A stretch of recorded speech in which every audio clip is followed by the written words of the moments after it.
सोलापूर शहरामध्ये सध्या पाणी टंचाई हा खूप मोठा गहन प्रश्न झाला असून महानगरपालिकेचे संबंधित अधिकारी जाणून बुजून पाणी पुरवठा करण्याविषयी टाळाटाळ करत असल्याचे निदर्शनास येत आहे। अगोदरच अस्वच्छ पाणी कमी दाबाने पाणी पुरवठा होत असताना कर्मचाऱ्यांची वर्तणूक सुद्धा अस्वच्छ आणि दादागिरीची भाषा पाहण्यास मिळत आहे। या विषयामध्ये कार्यालयीन वेळेत गेले असता सदर संबंधित अधिकारी दारू पिण्यासाठी गेलेला असल्याचे निदर्शनास आले। ऑफिसमध्ये अनुपस्थित राहिल्याचे दिसून येत आहे। ज्यावेळेस संबंधित कर्मचारी आले असता त्यांचं वर्तन अयोग्य दिसून आले असून दारू पिऊन संबंधित नागरिकांना उलटसुलट बोलत असल्याचे निदर्शनास आले।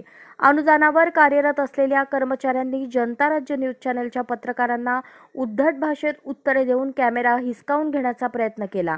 धनदांडग्या प्रतिनिधींना प्रथम प्राधान्य देऊन पाणी पुरवठा करण्याचे सोलापूर महानगरपालिकेचे कर्मचारी हा प्रताप करत असून झोपडपट्टीवासियांना त्यांच्या मूलभूत अधिकारांपासून वंचित करण्याचा प्रयत्न केला जात आहे। मागील काही महिन्यांपासून ग्रामीण मुख्यालयाजवळील भगवान नगर या वसाहतीत स्वच्छ आणि कमी दाबाने पाणी पुरवठा केला जात असल्याने स्थानिक नागरिक हैराण झाले असून यावर लवकरच तोडगा काढावा, अन्यथा महानगरपालिकेवर हांडा मोर्चा नेण्याची तयारी महिलांनी बोलून दाखवली आहे।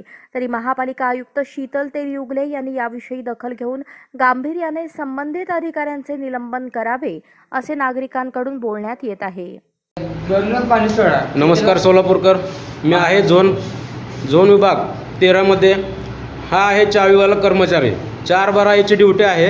या ड्युटीमध्ये हा व्यक्ती, हा महानगरपालिकेचा कर्मचारी दारू पिऊन बसला आहे आणि उद्धट भाषेत बोलतोय। एका हे कामगाराचं एक मत नाहीये। हा दारू पिलेला कर्मचारी आहे बघा, आणि हे त्यांचे बाकीचे कर्मचारी कशामुळे पाणी सोडलं नाही? हो साहेब, पाणी कशामुळे नाही सोडलं? का कुट्टी मारलेत, लेवर नसल्यामुळे पाणी सोडलं नाही। तुम्ही काय म्हणताय, कशामुळे पाणी सोडलं नाही? वाल खराब झालेला आहे। हा, तुम्ही काय म्हणता, कशामुळे पाणी सोडलं नाही? कुट्टीमुळे पाणी सोडलं नाही।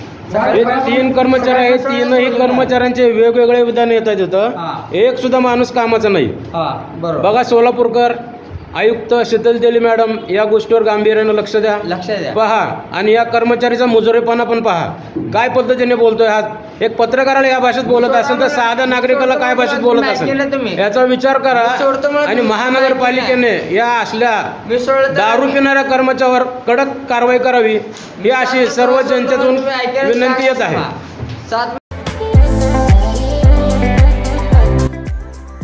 या बातमीपत्राचे प्रायोजक आहेत हॉटेल चित्रा एक्झिक्युटिव्ह।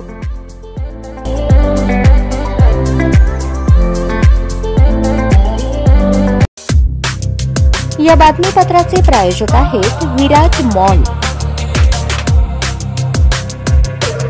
अशाच नवनवीन अपडेटसाठी जनता राज्य न्यूज चॅनलला सबस्क्राईब करा, लाईक करा आणि शेअर करायला विसरू नका।